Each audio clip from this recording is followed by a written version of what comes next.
I understand, but I still will say that creative people tend to hate AI. They just are anti-AI in general. Not all of them, but in general. So when we started this off, we had a lot of pushback, a lot of resistance from a lot of companies because they saw this as you can't do this. Like you can't do translation. It's a very human thing. You can't do design. It's a very human thing. You can't do all of this with AI. And I agree, we can't do all of that with AI. The goal is never to fully replace or fully automate, but the goal is to assist. AI is actually great in assisting you and in taking you from 0 to 80, 90, 99. Welcome to the AI Advantage, where modern leaders decode the future of tech. I'm Solomon Williams, founder of Solanox. So here, it's no noise, no hype every week. Sometimes it's just me, and sometimes it's the brightest minds in tech, breaking down what it really takes to grow smarter with AI and automation. Let's dive in. Welcome to the show. I'm your host, Solomon. I have a special guest today. With us is Ashish Jha. He's the co-founder, CEO of Nativ. So, Ashish, thank you so much for coming on to the call. I'm really excited about this conversation. Can you just tell us, the audience, just a little bit about yourself and just your journey on how Nativ got started and what it is? Thank you, Salman, for having me, first of all. Yeah, my name is Ashish. I usually start by saying I grew up in India. I have been working in the field of AI for the last decade or so and have been living in Europe, different parts. So I lived in Switzerland, then Germany, then Belgium, and now have been based in the UK for the last 6 years. As I said, because I have been working mostly in the field of AI, I have seen the field grow from the old days when it was called machine learning to what it is now, which is everything is AI since ChatGPT came out. For the last 10, 11 months, me with my co-founder have been building our own startup called Native, and we'll go into that in a bit. But before that, I have been working as AI lead at companies like Revolut, which is a big fintech out of the UK, and a lot of startups before, and some big companies such as Sony and Oracle. Besides this, I also somehow entered into the world of writing. So I have published 4 books on different topics of AI, including PyTorch and fraud detection. Got it. No, this is great, man. And in terms of that, I'm curious. So, have you always been interested in kind of going through from the AI when you went from Revolut? What inspired you and your other co-founders to say this is what you wanted to focus on with Native on the education? Yeah, that's always an interesting question. So I think right now, at least for the last couple of years and going towards the next few years, a lot of rules, a lot of norms are being rewritten because how AI has changed the game in many ways. So the systems need to be changed. So this is a golden period in a way to rebuild stuff. And that's why you will see a lot of startups coming around. So we could have done anything literally under the sun, but we chose this specific thing. So first I will just mention briefly what Native is about. So Native essentially is an AI culturalization engine. Culturalization is a term that we use as a proxy for localization. So localization is the typical industry term that refers to different businesses taking all of their content or marketing pieces from their own language, which let's say happens to be English for the most part, to the different languages of the world. So if IKEA, which is a Swedish brand, needs to go to Malaysia, they will have to adapt to that language in the country, or India for that matter, or McDonald's or Coca-Cola. These are examples of big brands that have to localize. So what we have done or what we are building towards is a platform where any business can come and drop their assets and get the assets authentically localized for literally the entire world. So this results in any and every business in the world being capable of expanding to any and every market in the world, which today doesn't happen so often because the barriers to localization have been pretty high because it's mostly a manual enterprise. And we are trying to automate that with AI, with the thesis that AI has reached a point where it kind of quote unquote understands cultures and the nuances. Coming back to why we chose this. So as I mentioned, I grew up in India, also different parts of India. My dad was in a government job, so he used to get transferred a lot. India speaks officially 22 languages, unofficially hundreds of languages, and thousands of subcultures inside the country. So I have grown in that environment of living across cultures. And then my move to different linguistic or cultural regions of Europe, all of this, so Swiss, French region, Germany, German, Belgium, Dutch speaking region or Flemish, and now UK. All of this has perhaps built a lot of empathy inside me, that there is not just one culture or one language in the world, which is English, let's say, but there is a lot of things happening. And if you are building a business, you want to resonate with the entire world, you have to go and speak to them in their own language. So my background essentially kind of geared me up towards this. My co-founder comes from Tunisia. His name is Ahmed. He comes from Tunisia. Very similar background in that he has lived in different parts of the world, different parts of Europe first, and now he's in the US. And we both have the inherent understanding and empathy towards localization, culturalization, not being from the West originally. Then, secondly, when we were at Revolut, so I was there for 4 years. I worked in the fin crime department, KYC, fraud detection, computer vision. And in my journey, I saw Revolut firstly grow from recently being a unicorn back in 2019 to becoming a nearly $40 billion company towards the end of 2024. In that process, there is a lot of reasons why Revolut grew so big. One of them was also that Revolut really expanded across the entire world, going from a few countries in Europe to literally all kinds of countries. And I was part of making that expansion happen. And I saw firsthand how localization actually makes a lot of value addition in the business. And seeing that firsthand, I was almost having intuitions about, hey, can we make a playbook about this? Can we make this a recipe for all businesses? Well, for businesses that it is applicable to. And so I think Revolut's experience combined with my own personal experience has kind of led me to this path of building something for localization, or as we call it, bridging cultural barriers in the world. I really love that because it really, from all of your experience of being international, kind of traveling through and having to experience different cultures, it's very a unique approach of having empathy towards the localization of what you were mentioning. So, with that, I'm real curious on it. As you're building this, and I think it's a very unique approach. Can you be able to kind of walk through, just for myself and the audience, of like what would a user's journey or for a client's journey look like for a business to use native? Sure. So just to give actual real examples, we have been working with gaming companies. Games are global products by nature because there are no barriers. Everyone likes to play FIFA, be it from Japan or Germany. Or like FMCG products. So shampoo gets sold in Italy, but also in Brazil. So we are working with such companies, consumer brands, and in their marketing verticals. So what typically happens is today, like before native, let's say, they used to have a lot of marketing that needs to be done week in, week out, and month in, month out. These things would be done in tools like Photoshop, Figma. So they have a marketing campaign that is done in English, let's say, or in whatever first language that they have. And now they want to go to those other selected markets, which the company decides based on their strategies, where they are already present or they're willing to take bets on. The next step onwards is where native came and changed the game. So previously, the next step onwards looked like they would either have in-house people to do all of the localization manually, which involved two main steps. One is just translation. So you have a lot of copies in marketing, like Nike has Let's Do It. KFC has a brilliant example, and you should look this up. You will find this funny afterwards, which is KFC, when they went to China, they get localization done in Chinese.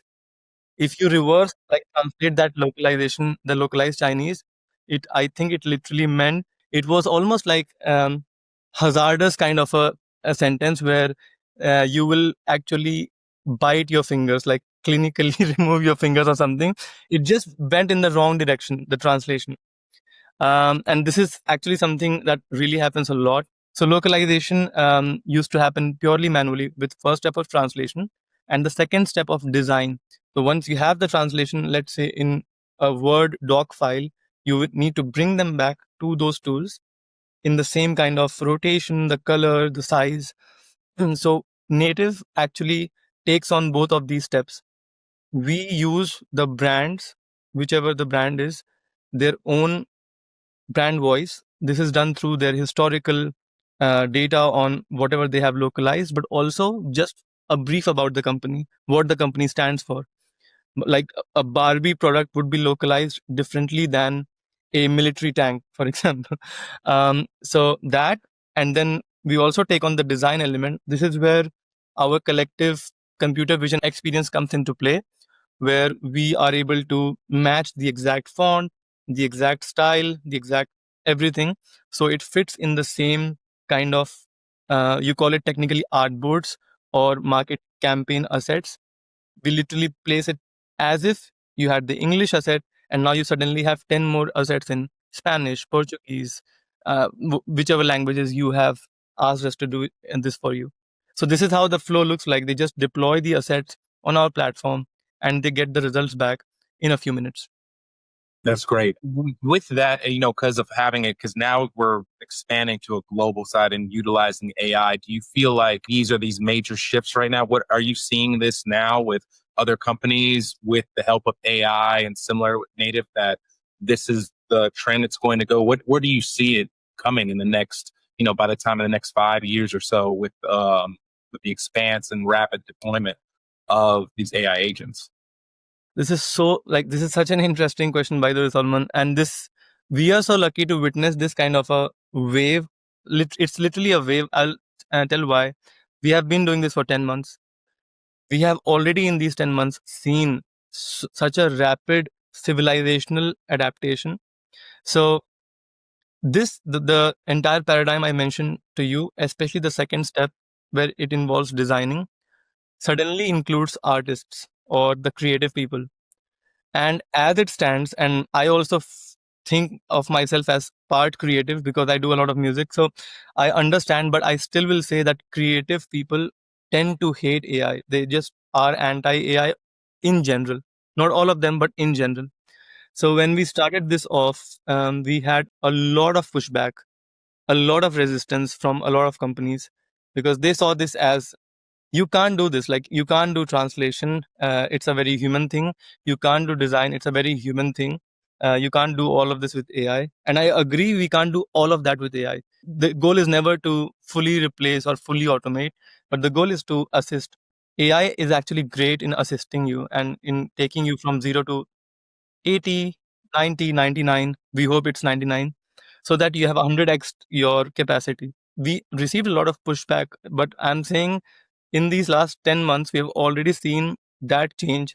So because the ultimate, the first principles thinking here is, this concept has arrived in the civilization that AI will change stuff. So it's a force that will keep going. The thrust will keep happening on its own.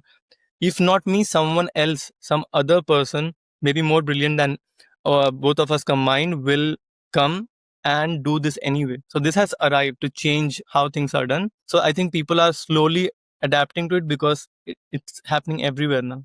You have if you remember, there was this Coca-Cola ad campaign around the Christmas time where they did the entire thing, the Santa going in a fancy truck in snow.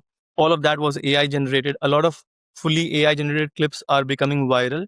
So people are identifying that this thing has arrived in some sense. So I think from having 90% of the people pushing back, we are now, I would say, in 50-50 in our personal experience, pushback regime. And now I think we are going towards more and more acceptance. I think when you asked 5 years, I personally would like to believe that it's going to become 99% of the people will just accept it, because it's been the same thing with any piece of technology that has arrived.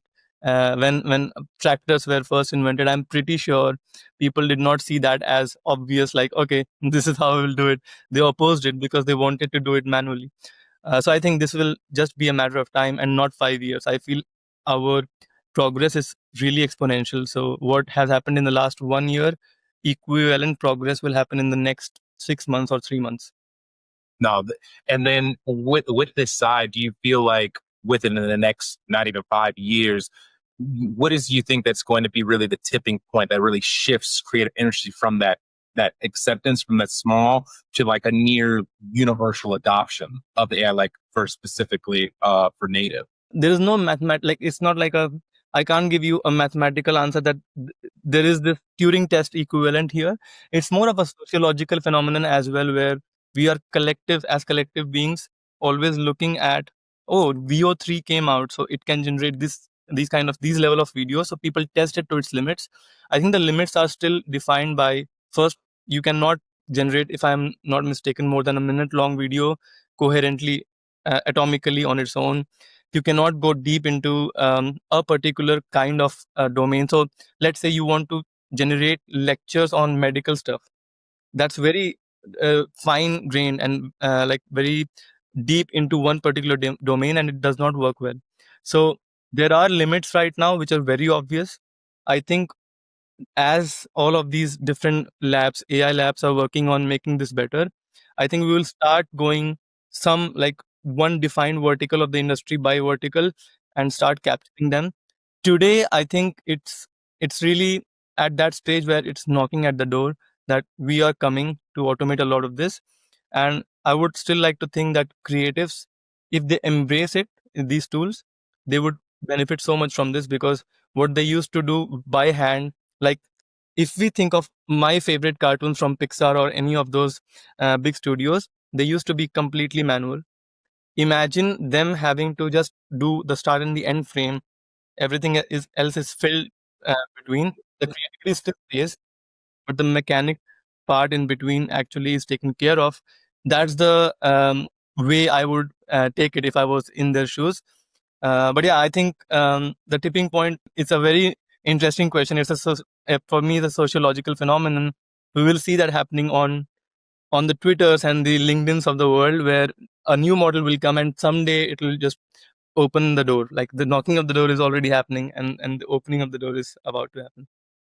Yeah, because I think even with now, if with even with myself and my business utilizing the AI, then even educating and working with our clients here at Solanox, it's becoming, because there's sometimes of a disconnect of having it to where what's the actual true outcomes of how we can integrate these systems of AI into the business and actually fulfill the big three, on fulfillment and with sales and operations. Like how do we effectively use it? And even for myself, is I'm really looking for the AI part of it, and as you mentioned with the culturalization, is to really effectively have a true assistant on this and help build out and really activate it. And then also educating the clients and how can we utilize this effectively in your business to really go forward. So I'd love that. I'm curious on just with the current state for Native right now, what has been working really well with you guys are, and in terms of that, I'm curious as Shasan, are you focused on specific metrics? I know you said you've been then doing it for the past 10 months and you've been rapidly growing. You've been seeing a lot of success on that.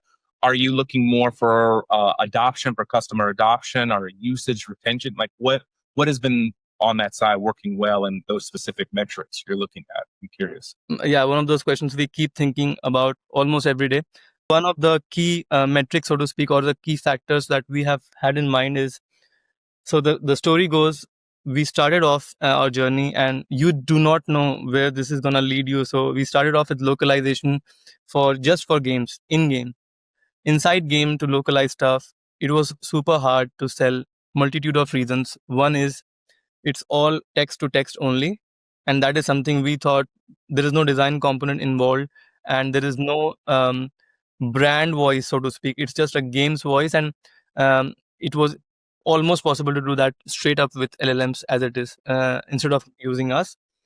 Secondly, game studios are one of the hardest entities to sell to for their game localization, because then they have to give away their games before release to another entity to do all of the localization, which is a risky. You might hear a lot of stories about games getting leaked before if they got even released. So it was a hard task to sell them. In that journey, we realized, let's step back, and we somehow entered into comics. Comic books are visual medium with a lot of text. Imagine a manga comic that should legally be kind of localized into the French, German, English market. A lot of illegal localization happens. So you can go to a lot of websites where you will see people just manually typing badly written English in like done inside Microsoft PowerPoint or something.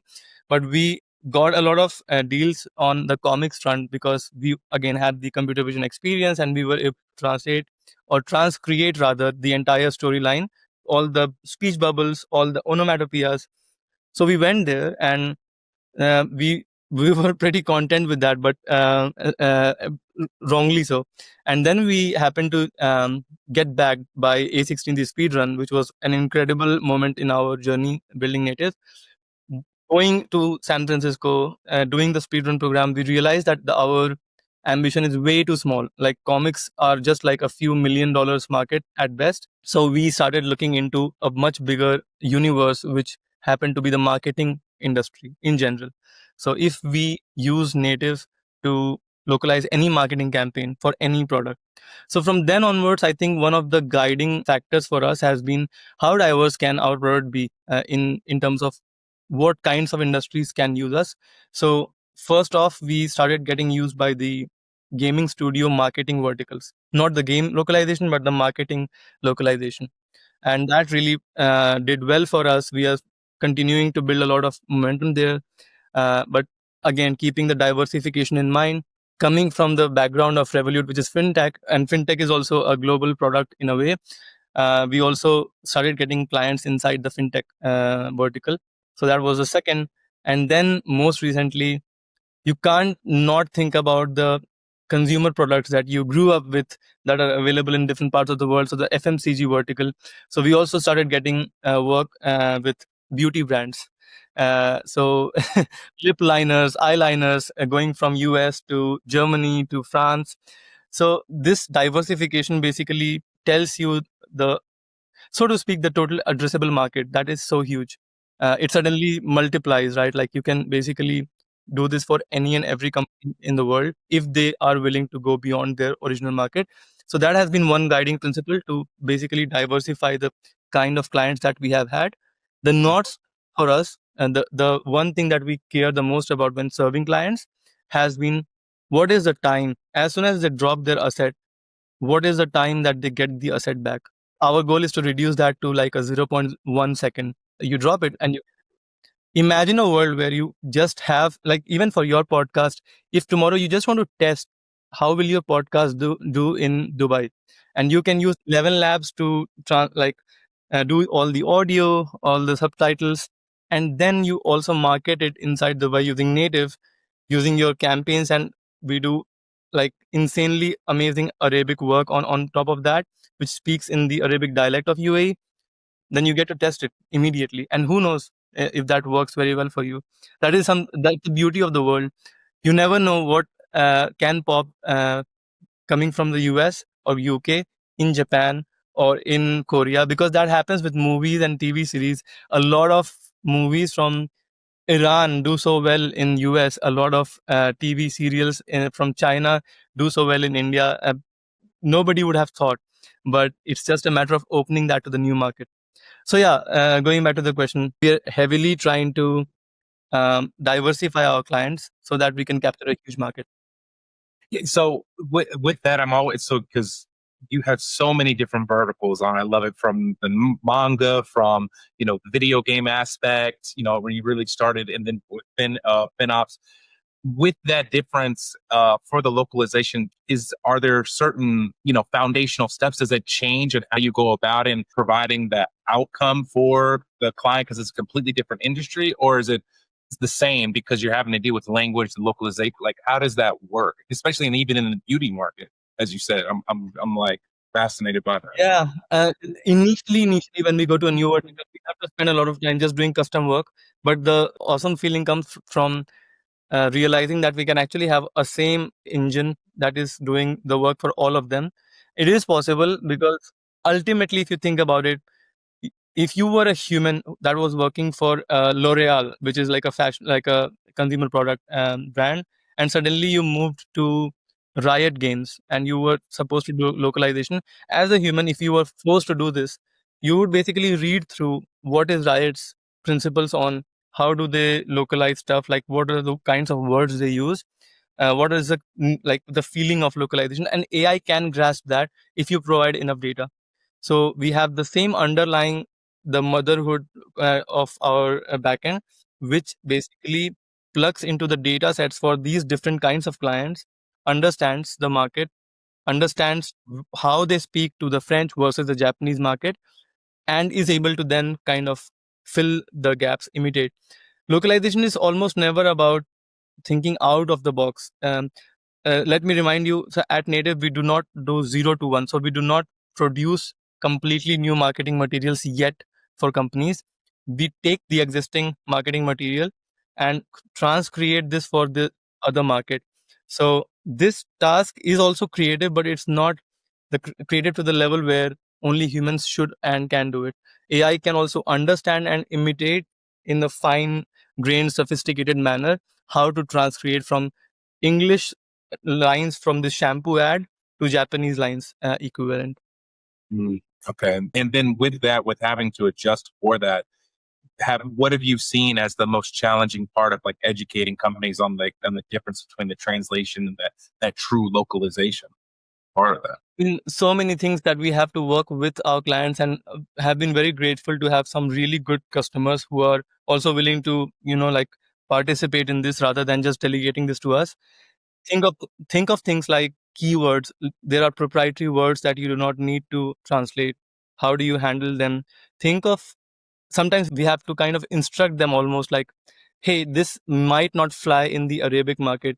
So we have something called the culture inspector, which looks at the marketing asset and decides if it is safe to deploy in this or that country.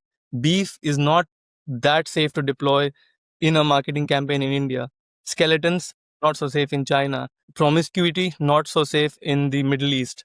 So there are like so many examples like this, and yeah, shockingly, a lot of people do not know or realize that. So then that's one aspect in which we have to speak with them, understand. There are so many nuances. Like we ask them, like, do you want Japanese vertical because that's how Japanese people love to do the titles at least, or do you still just want to do this like horizontal? And then sometimes they ask, oh, what are you saying, like why are you even asking for the vertical? And then they need to be told that there is this thing. So yeah, it's a lot of education that happens. Sometimes we get educated from them that this does not look good, this is why. So yeah, I mean, it's a, oddly enough, we are building automation for this, but there is still a lot of humanness in the whole engine, which gets baked in more and more as we progress through the days. Yeah, and it's as you even mentioned, that's something I wouldn't even consider on the Japanese market, that they like looking down more than more English we look through on the horizontal side. So yeah, I think this plays a part in what you mentioned earlier on just your experience of having to travel around, and so how does you and your team on this like really these nuances of different cultures, of different languages, like it seems like you have to always kind of keep that in mind. So how are you be able to educating when you go into new markets and so forth else on the side? That's just Yeah, I mean, just as an aside, like our goal is to have like a team that involves at least one person from every country of the world.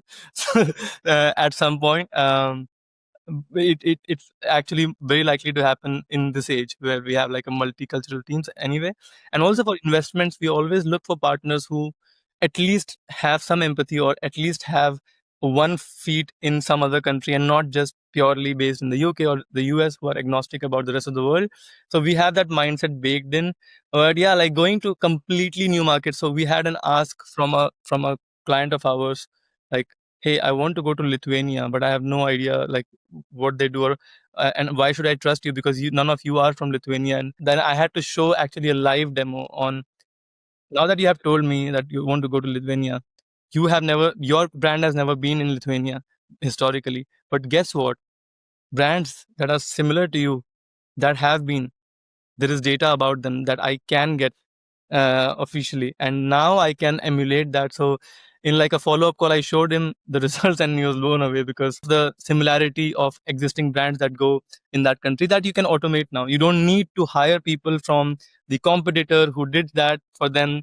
You can actually abstract this knowledge out into AI. So that's the one example of where like we handle different parts of the world just yeah. using data. Yeah. And this is great as you kind of scale up. So would you say, like, for the next 6 to 12 months for Native and just for you and your team, what are you really focused on what success looks like? What are, some bottlenecks that you're even overcoming, and, what's those next milestones? Yeah, so one common milestone bottleneck that exists for most early stage companies, which is this is more of a timing thing, which is we are living in this age of AI. Everything gets disrupted time and again. So how do you keep yourself, like keep your neck above all of these rapid advancements? So how do you keep your tool relevant amongst like a myriad of tools that are getting available more and more?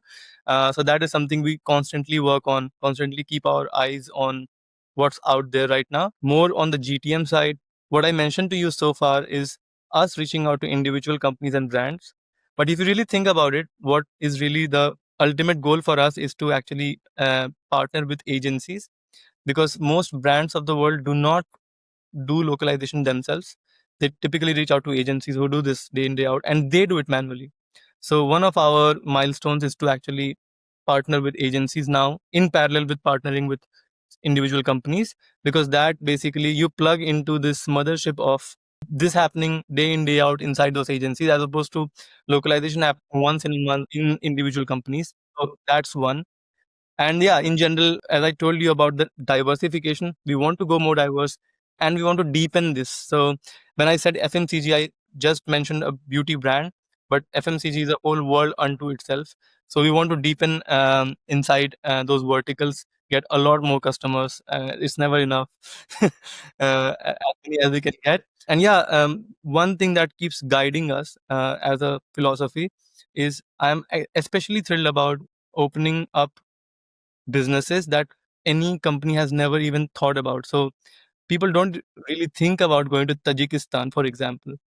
I would like to believe that there are people who can buy stuff in in Tajikistan. It's just a matter of were you able to reach it. And if there are no governmental regulations, that's a different story. But if there are none regulations like that, just because you didn't know the language, you should not be restricted. So that's something I'm especially happy when I see a customer signed up for a language that we never expected them to sign up for. And I think that would you be fair? It's fair to say that, you like really looking at it, because I never even thought about the local. It's something. It's so interesting about business because there's so many different avenues that you don't think of that companies have to input this in. Yeah. And have to think of, especially when we're in a global market. We have to think of those are just those nuances. So I love that what you and your team is doing is really opening the doors to really connecting with on a human level. It doesn't matter, it's breaking those language barriers and being able to fully understand that. And as you said, like, you wanted to kind of bring forward that to Kazakhstan on having it to where if there's something that's interesting on that someone can go and learn more and have a business between that. So I love that you're having that. Would you say that's really the major challenge that you and Native are, you and your co-founder are really working towards and solving in this space? 100%. And also to like make things more concrete about why this, as you mentioned, like this doesn't sound so evident, right? Like, why is this a problem? Like, many people do not even still empathize. Someone who always lived in New York or in London and grew up and never went outside, with due respect, they do not empathize with it as much. But to make things concrete, I posted about this last week. OpenAI, which is supposed to be the killer for all of this, right? People will always tell you that I can go to ChatGPT and do my own localization. OpenAI posted a job opening last week for a localization manager for their own company, with a salary of, if I'm not mistaken, $310,000 per annum, which is quite a handsome salary even by San Francisco standards. So there you go. Even the topmost AI company also still needs localization to go into the different parts of the world. And that's how important it is actually for all the big companies, or any company for that matter.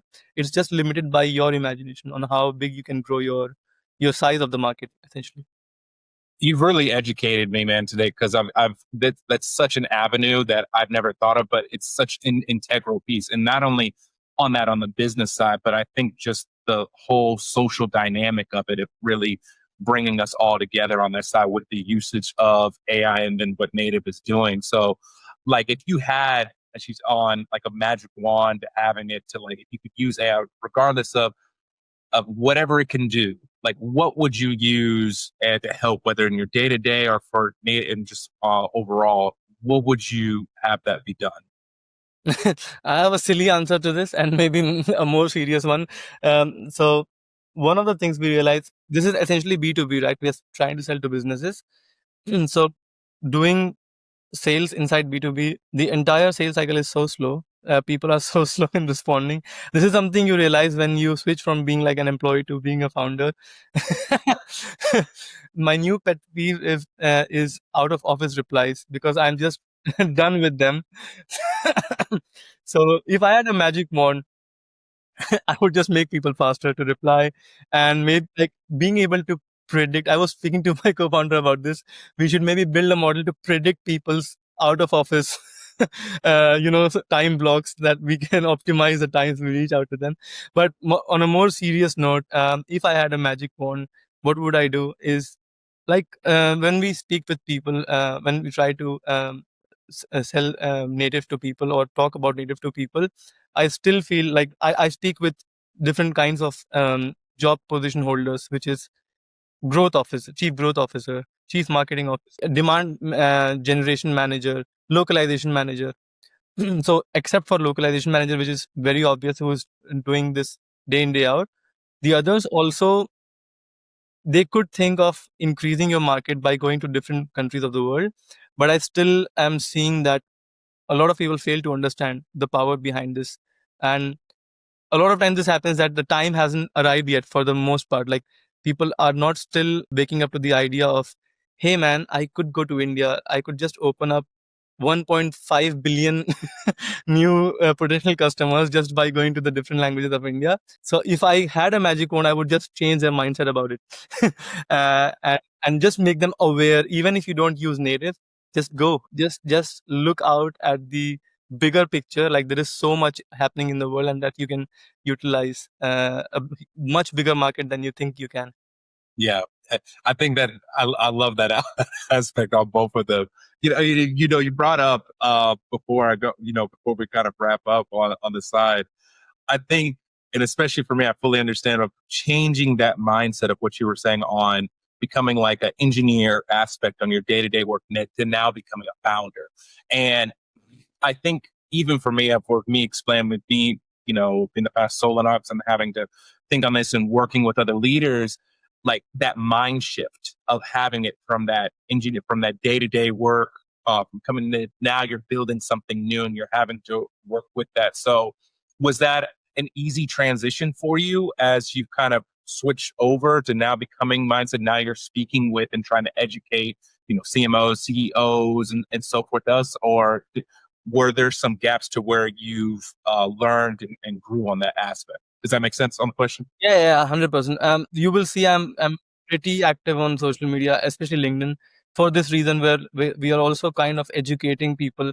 So just to make sure that people understand why what we are doing is actually important, and it's not another flashy AI thing that we just.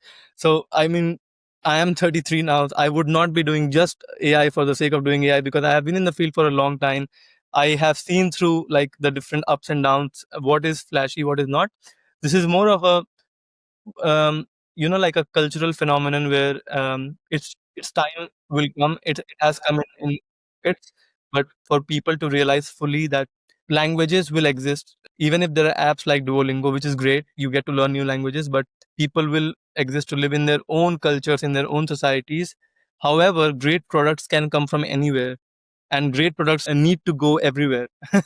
Just like the best Netflix shows, they are always localized, and they're always present in all the different countries Netflix that you watch from. Similarly, the best products, they need to go everywhere. And people fail to realize that when I say everywhere, there's a whole world. Like even for me, by the way, I have not been to Africa yet. I fully empathize, I understand, but like on the top countries with the most number of languages spoken in them, India is still third. Second is Nigeria from Africa, and first is Papua New Guinea. Papua New Guinea has like 800 and some 80 languages. Nigeria has like 500 or 600 languages.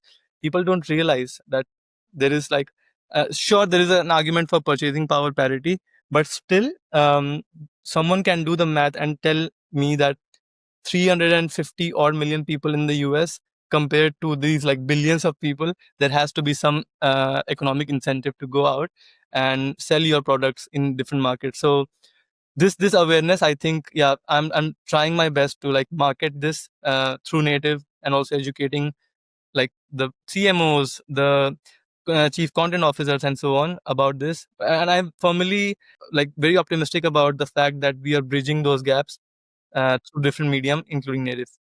Yeah, I'm really looking forward to Native's journey, and especially if you just again really connecting us, despite of all the pieces. It's actually, as you said, with Nigeria, but having multiple different facets of the language and so forth. So I'm really looking forward to it.